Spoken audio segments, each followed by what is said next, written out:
আচ্ছা, পার্টি ছাড়া, কোনো রকম কোনো আতশবাজি ছাড়া, কোনো রকম কোনো বোম ছাড়া কিরকম হতে পারে 31st নাইট? যাতে আমি কারো কোনো ক্ষতি করিনি এবং আমার জন্য কোনো পশু পাখি প্রাণী ইভেন মানুষ কারো কোনো অসুবিধা হয়নি। হ্যালো এভরিওয়ান, নতুন বছরের পুরনো একটা ব্লগে তোমাদের সবাইকে স্বাগতম। নতুন বছর তো শুরু হয়ে গেল, কিন্তু তোমাদের পুরনো বছরের লাস্ট দিনটা কেমন কাটলো বলো তো? আমার তো বেশ ভালো কেটেছে। তাই সেদিনের কিছু ছোট ছোট ক্লিপস নিয়ে আড্ডা দিতে চলে এসেছি তোমাদের সাথে। 2025-এর লাস্ট দিনটা অনেক শীত থাকলেও বেশ মিষ্টি একটা রোদ উঠেছিল। আমরা ঘুম থেকে উঠে বের হয়ে পড়েছিলাম কোনো উদ্দেশ্য ছাড়াই, মূলত কোনো প্ল্যান ছিল না যে কি করব, কোথায় যাব, জাস্ট এমনি রাস্তায় হাঁটছিলাম। রাস্তায় হাঁটতে হাঁটতে নতুন সব সবজি, শীতের সবজিগুলো ট্রাক থেকে নামানো হচ্ছিল সকাল যেহেতু।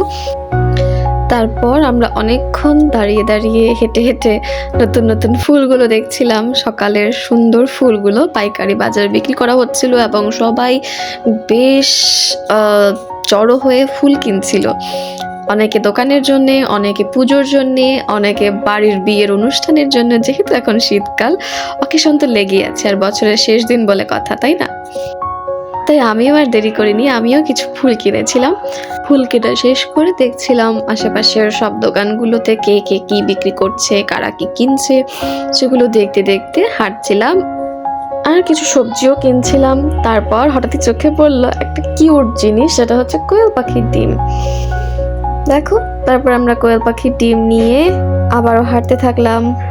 তারপর উদ্দেশ্যহীনভাবে হাঁটতে হাঁটতে কিছুক্ষণ আমরা লেক পাড়ে বসেছিলাম, একটু ঘুরলাম।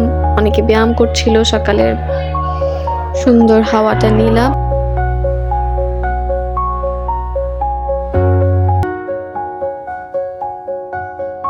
হাওয়া খেতে খেতে পেট জানান দিল যে একটু খিদেও পেয়েছে।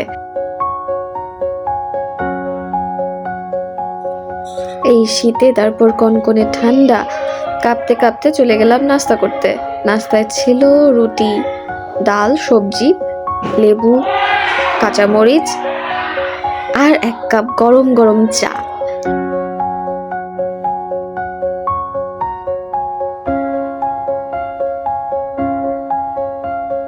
তারপর আরো কিছুক্ষণ হেঁটে বাড়ি ফিরলাম।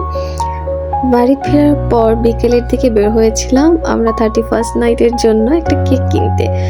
তারপর কেকটা এনে কিছুক্ষণ ঢং করে ছবি টবি তুলে তারপর কেকটা কাটলাম। আমার কাছে বলতে গেলে এটাই সেলিব্রেশন। এই যে সারাদিন ঘুরলাম, ছবি তুললাম, একটু ভিডিও করলাম, কেনাকাটা করলাম, কেক খেলাম, দ্যাটস ইট। তারপর সন্ধ্যার দিকে বসেছিলাম তোমাদের জন্য কিছু ভিডিও বানাতে, যেগুলো অলরেডি তোমরা দেখে ফেলেছো আমার ইউটিউব চ্যানেলে বা ফেসবুক পেজে। আমার এই ভিডিওগুলো এডিট করা শেষ করে আপলোড দিয়ে বসেছিলাম কিছুক্ষণ একটু ছবি আঁকতে। একটা বড় ক্যানভাস নিয়েছি ছবি আঁকার জন্য। এটার টিউটোরিয়াল বা এটার ইমেজ আমি তোমাদের সাথে পরে শেয়ার করব। এই তো এভাবেই চোখের পলকে শেষ হয়ে গেল 2025 সাল। আমিও পুরনো বছরকে বিদায় দিয়ে শুরু করলাম নতুন বছর।